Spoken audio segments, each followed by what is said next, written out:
Hi everyone, Frank Fantozzi here, President and Founder of Return on Life Wealth Partners. Welcome back to Frank Wealth Insights. Today we're talking about succession planning, not for your typical business, but for something much more personal, your family business. So here's the hard truth. Most family businesses fail to transition to the second and third generation, not because the business isn't viable, but because the business planning is vague, the conversations are delayed, and the family dynamics get swept under the rug. So, if we're going to be honest, this conversation is a little overdue for most families. We're talking about succession planning for family businesses. Now, you probably heard the stats. 70% of family businesses don't make it to generation 2, and 13% barely survive to generation 3. Now, it's not because the next generation doesn't care. It's because families don't plan in a way that's honest, structured, or unified.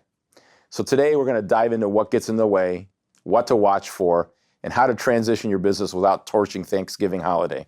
So we're going to cover 7 key items that should provide initial structure and a starting point for you and your family to start having these discussions. So today we're going to hit the tough stuff: fairness versus equality, buy-sell essentials, coaching successors, dealing with non-active family shareholders, and yes, even how to let go with grace. Before we get started today, I have a quick legal disclaimer. The information today is only information only, educational in nature. Talk to your legal and tax pros before implementing anything we cover today. So let's talk about item number 1, equal versus fair. Now I'm sure growing up as a family and the kids, you've always had Christmas gifts and everyone's complaining who got more, who got less. Well, that doesn't change in family businesses. So to be clear, equal versus fair, they're not the same. So let's start with this real elephant in the room. I want to treat all my kids equally. You hear that from a lot of the owners. They don't want to seem like they favor one child over the other. So it sounds very noble as a parent, who wants to treat their kids very equally. But when one child has sweated for 20 years in the business and the other one lives in Scottsdale investing in NFTs, which are really digital assets, equal starts to look very different than fair. Fair means the one who's built the business gets control, while the other child might receive equivalent value. Doesn't mean that they necessarily have the same amount of power in the organization. So as a family member, as a parent, you sit there and say, well, how do I deal with this? Well, a couple ideas to think about. One, you can use a trust to separate economic interest, which is the value of the business, versus voting interest, which is really the power and control of how the business is going to be run.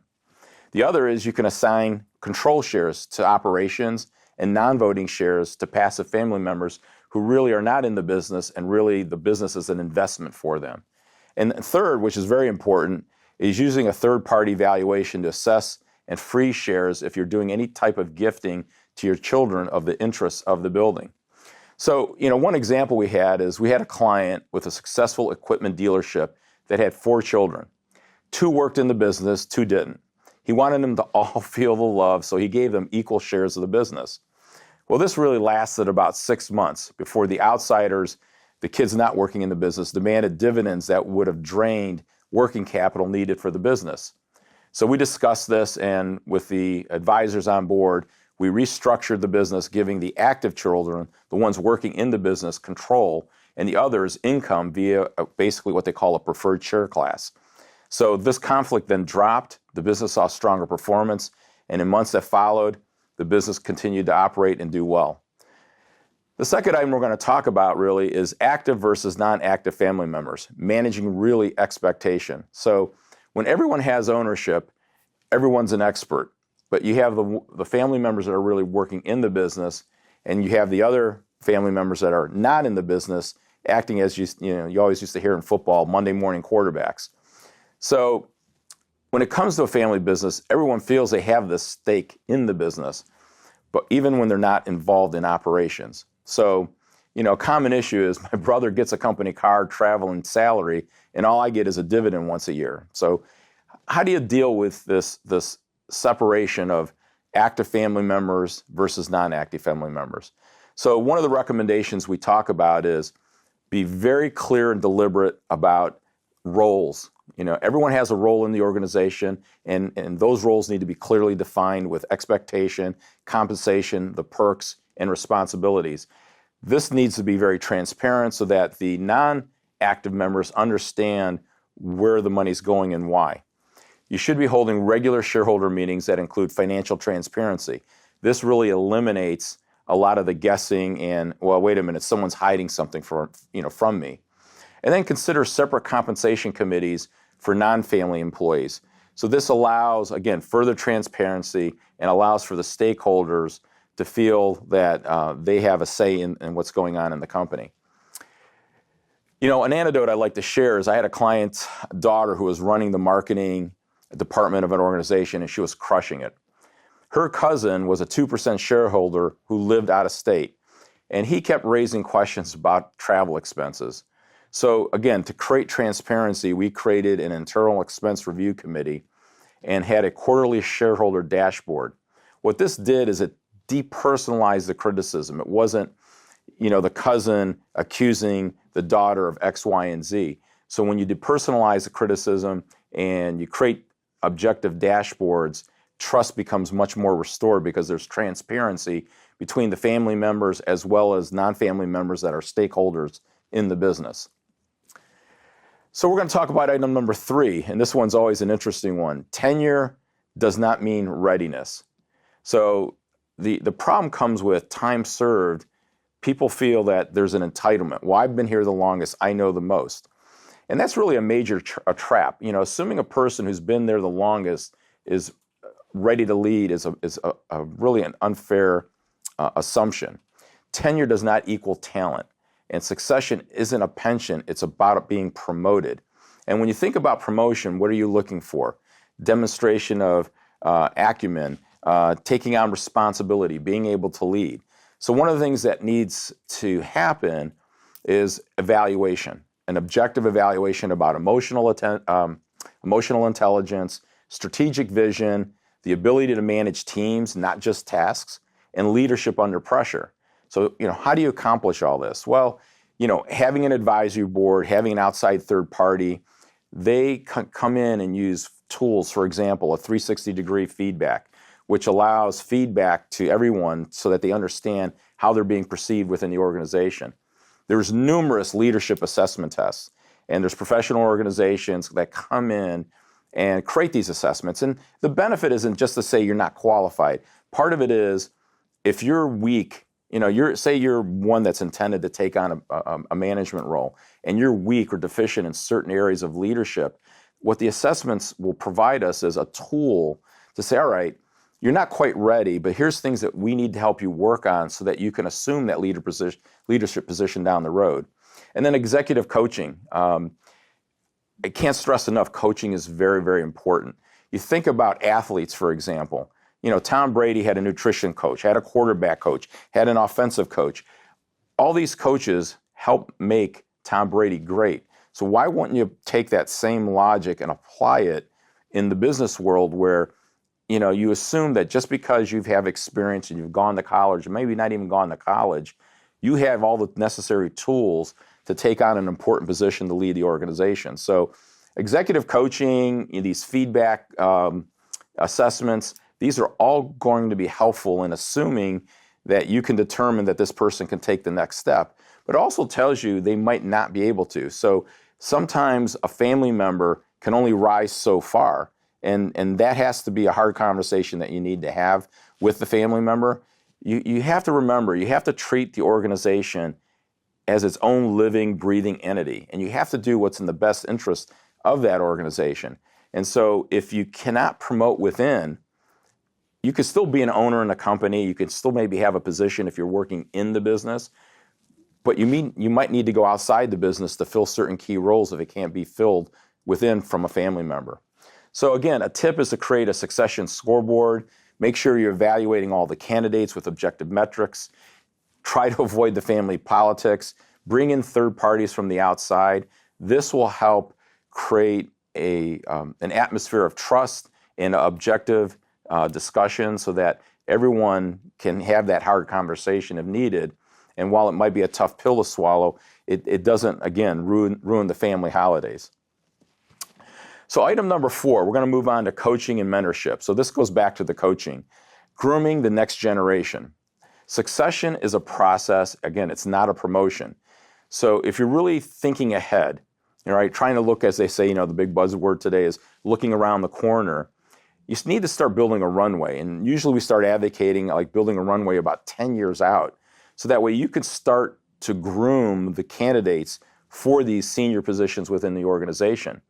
One of the things you can think about is rotating, the individual or individuals through every department, finance, operation, client service, compliance, so that they can understand from the ground up how the organization really, really runs.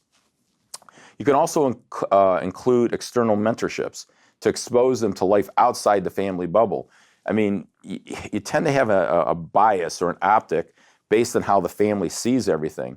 But when you start bringing in external mentorships, this really helps because you start to get objective third-party views on how they see things within the organization, how they see you fitting in the organization, and how they can mentor you to become better at what you're trying to achieve. And again, always, you have to earn respect.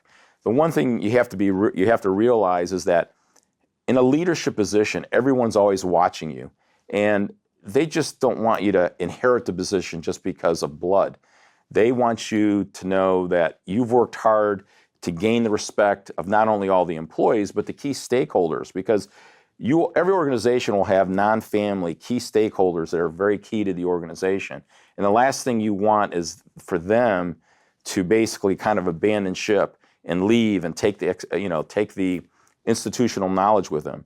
The non-family stakeholders who have senior positions within the organization form a great net of knowledge and teachings and coachings that anyone that's going to get into a leadership position can benefit from.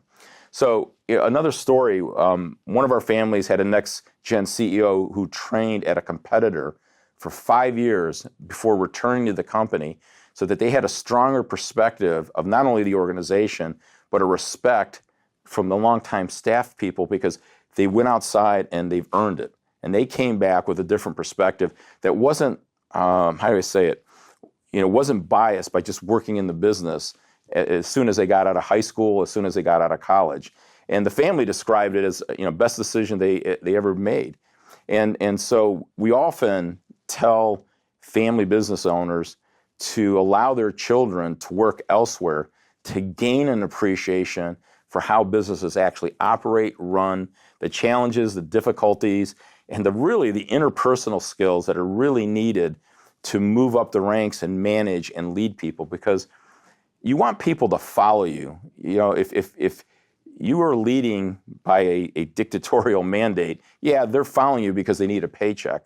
That's not the way to keep people long-term. You really want to keep people long-term because they believe in you, they believe in the organization, they believe in the vision that's set aside, and they want to follow that, and that's why they're there. So that's a big part of coaching and mentorship and getting yourself ready, for a leadership position within the organization. So item number 5, buy-sell agreements. A lot of people have heard about them, but let's really get surgical and not generic, because I think a lot of times buy-sell agreements just kind of get a pass over. Oh, we got something in place. And it's not really looked at very strongly. And believe me, the devil's in the details. And if the language isn't correct, you can ignite a firestorm, because think about it. When a buy-sell agreement goes into effect, it usually happens there's a death, there's a divorce, there's a disability, a voluntary or maybe non-voluntary exit. And if the terms aren't specified right, you might not get an outcome that you want. So reviewing this on a regular basis is important. Other items that you want to talk about is, do you want the family members' shares to transfer to the spouse or to outsiders? That has to get dealt with. A key thing is valuation method. A big mistake that's made is they kind of don't have a dynamic formula that grows with the business, so that the value of the business, as it increases, it's reflected in the buy-sell arrangement. So it's really important that either you put a dynamic formula that works and is tested from time to time, or you have to put something in place where you'll bring in outside valuation experts and say, we'll bring in 3 and take the average of the 3, or bring in 2 and take the average of the 2. But having a meaningful valuation is going to be important, because If it's not in place, someone's going to get shorted. That's just the way it's going to happen. The last thing you need to talk about too in a buy-sell arrangement is funding. So do you need insurance? Are you going to do it by what they call installment method, which is out of the cash flow of the business, or it's going to be a combination of the both? The key thing is usually when the person is exiting the company, they want all their money up front, right? The question is, can the company afford it? Whether it's in, again, a death, divorce, disability, voluntary or involuntary exit. So making sure that this is discussed, analyzed, so that the company's not put in a cash flow position. So any combination of insurance-funded exits, installment plans, or combination of thereof will be fine. We had a situation where a buy-sell agreement was pegged to book value written 15 years ago. Nearly triggered a sale of $4 million for a company that was worth $15 million today. Luckily, prior to the owner passing, the advisors got involved, and legal, accounting, our firm got involved, and we were able to update the buy-sell agreement in time before the owner passed away. So those type of things, just like your personal will and trust, you have to review those periodically. Your buy-sell agreement isn't a one-and-done document. It needs to be taken out of the file cabinet, or really, that's an old saying now. Everyone has everything stored on their computer, but it's got to be printed off, reviewed, and make sure that it's still relevant today. Probably one of the hardest things to deal with in family businesses is letting go. We have to be really honest. Founders and their identity are all wrapped in one. When you're walking around town and I'm Steve Smith, they just don't say you're Steve Smith. Oh, that's Steve Smith, president of ABC Company, right? Your name and your company are synonymous with one another. And one of the things that gets in the way is ego, and not in a negative way. It's like your persona and the company are one and the same. And you've worked at the company 20, 30, 40 years, and now you're being told, well, you got this second generation biting at the bit, and they want to get involved, and you're trying to figure out, how do I let go? Are they ready? So we talked about earlier about setting up this runway and making sure that the second generation is being groomed to step in. But at some point, you have to let go of the vine. The key thing is founders, if they're not preparing themselves, and retirement is a terrible word. We don't like to use the word retirement because for many business owners, it sounds like a death sentence. And really, what you need to talk to the business owner about is, how are we going to reallocate your time? How are we going to take the time you have and make sure that you have purpose and meaning? And so a couple things that you want to figure out with the owner as you set this runway, this trajectory, is how do you create a graceful exit plan? And you talk about potential legacy roles within the organization, mentorship roles, a chairperson role, family council leader. So giving them roles within the organization, again, separating the power they used to have as president and CEO from these new roles has got to be very clear, because you have to set boundaries around decision-making authority post-retirement. Because what happens is the people that have worked for you for such a long time obviously have an allegiance to the former CEO. And what you don't want to have is these backdoor conversations going on when really the new president should be in the loop and leading the charge. So one way around that is the successor, let's call it the successor CEO, you make sure that you publicly announce it to clients, to vendors, to the employees.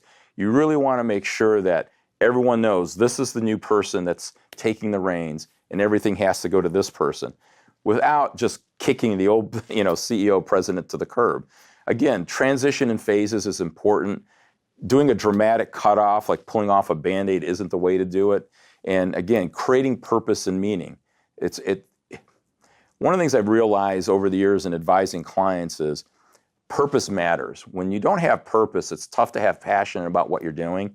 And so making sure, out of respect to that CEO who's built that business as the original founder, as the OG, as they say, you want to make sure that, again, they have purpose and meaning as they step away and take on a different role.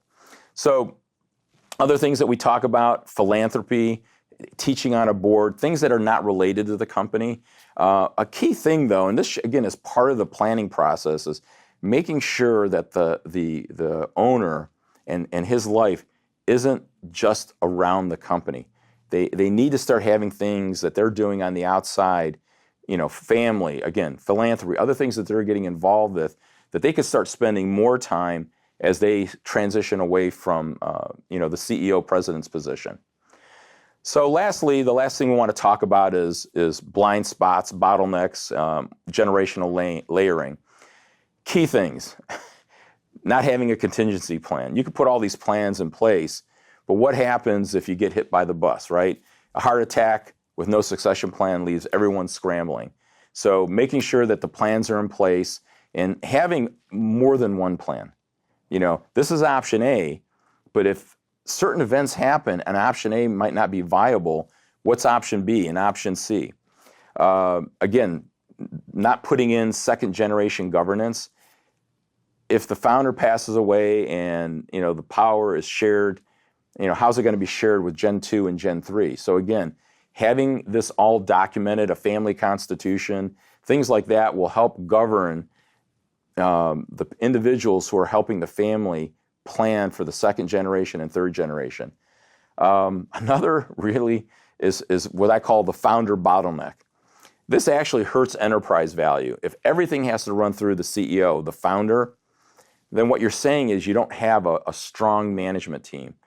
Enterprise value, one of the things an outsider would always look at is, do you have a strong and capable independent management team that can make decisions, that are empowered to do things, that the CEO, president, and founder doesn't have to put the rubber stamp on everything.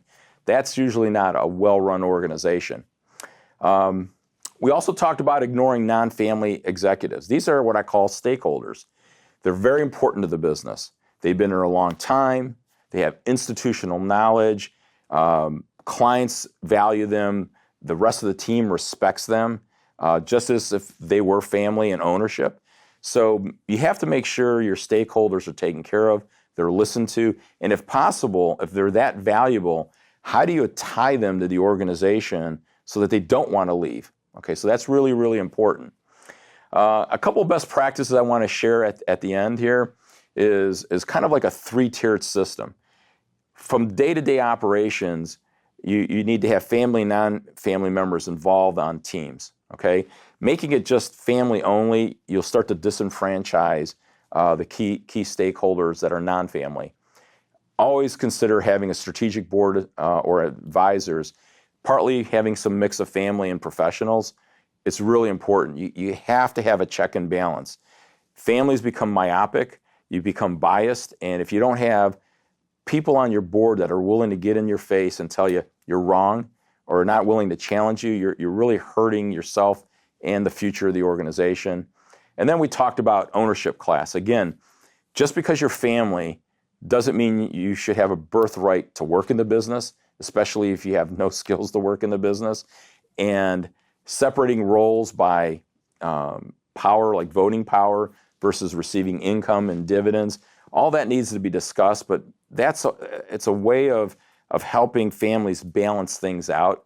And those are tactics that are strategies that should be considered, so that we go back to that earlier. Not everyone should be treated equal, and fair might be the best way to do it based on the family member's role in and not in the business. We had a situation, a story I want to share. One family farm business failed to plan beyond the founder. He died with no CEO, no board. He had 3 adult children who could not agree on how to grow, manage the business, or even sell the business. 5 years later, the business was split and sold for much less than the enterprise value of the organization. It was very heartbreaking, very preventable, but when the family members would not listen to their advisors and take advice and to start building these systems in place, this is inevitably a high risk that can happen. So in closing, I just want to cover a couple key takeaways, and hopefully the information we provide you today will give you some structure, a jumping off point to start looking at your business and your family succession planning in a more meaningful way, and to make sure that some of the pitfalls that we talked about today can be avoided or mitigated through proper planning. So key thing, start early. Succession planning takes years. It's not months, and it evolves. The people that are in place today can change.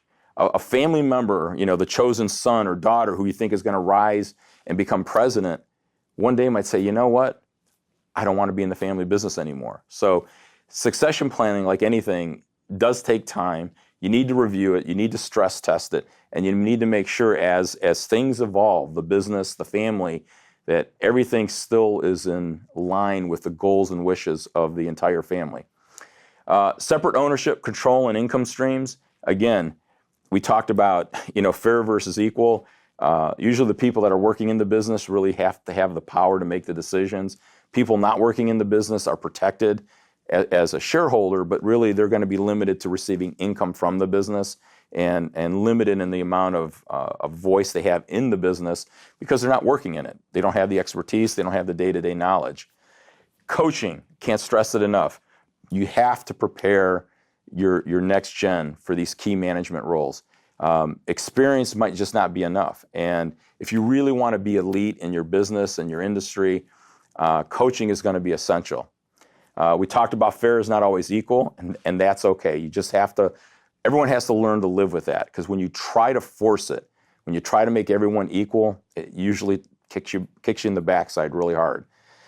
Strong governance and external advisors are really important because it depersonalizes tough decisions.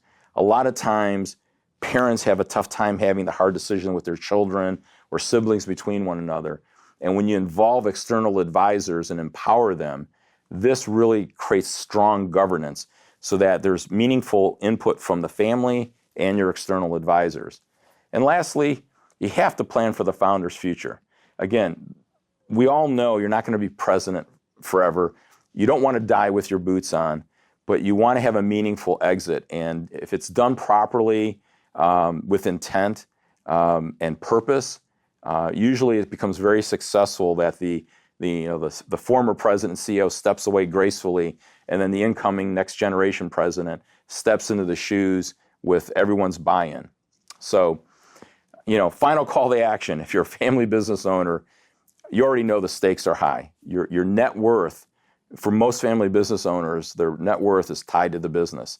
Their lifestyle, the way they live is dependent on the business because it's the largest asset on their balance sheet or net worth statement. So let's make sure that the effort that you put into building something great isn't unraveled because you haven't done the proper planning to hand it off to the next generation. So treat your business with respect. It's a living entity because all the people that work there put life into that business. So if you have any questions, though, and want to dive deeper and talk about some planning ideas or go over your specific situation, please call us, 440-740-0130. My specific extension is 222. You can visit us at returnonlifewealth.com. And if you like today's episode, please follow us on Frank Wealth Insights on your favorite podcast app, or you can find us on YouTube under Return on Life Wealth Partners. So until next time, here's to a smart succession plan, lasting legacy, and a life well lived. Thank you.